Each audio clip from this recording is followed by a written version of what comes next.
we move into another posture that is based on the Vajrasana. And this is Supta Vajrasana.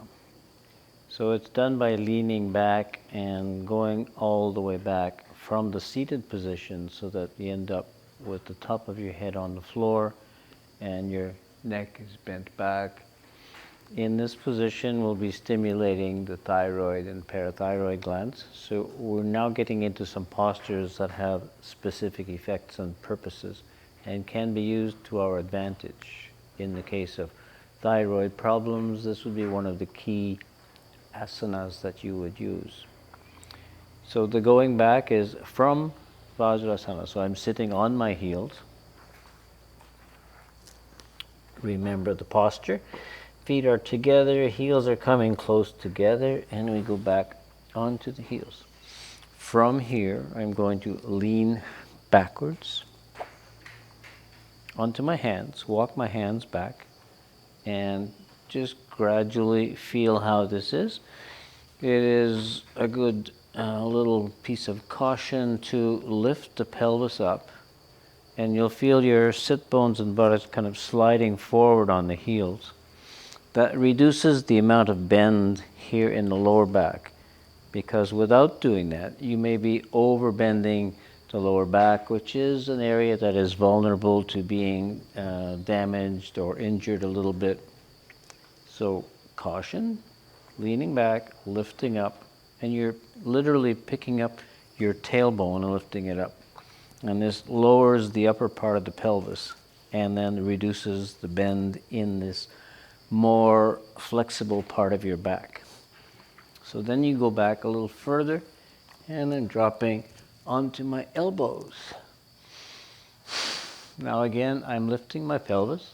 You can see the lift and back down, and now my head goes back, top of the head onto the floor. Breathing here.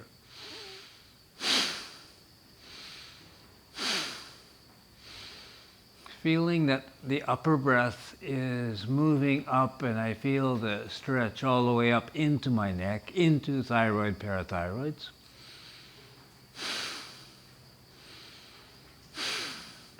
Now, in addition to this, as we work with higher forms of yoga, we can be using vibration and sound. And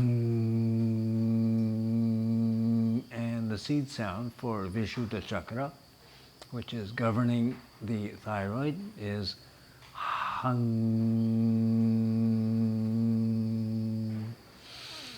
hum. You can really feel the vibration. We are activating, stimulating the thyroid and the parathyroid glands by doing this. The complement to it is going into Viparita Karani, or a shoulder stand, and that one would be relaxing the thyroid. This is for stimulating, for activating it, for overcoming hypothyroid conditions. And out of all of these postures that are very good with their benefits, when you add the pranayama techniques to it, balancing them out so that you're stimulating the gland, relaxing the gland, and allowing it to find this balance point in the middle.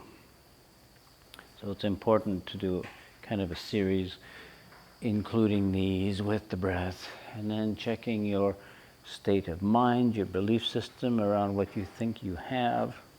Everything is flexible and changeable in yoga. This one can be practiced for a greater length of time if there already is a thyroid issue. If not, it will prevent these issues from ever arising. If it is done, let's say, a few times per week with your regular practice.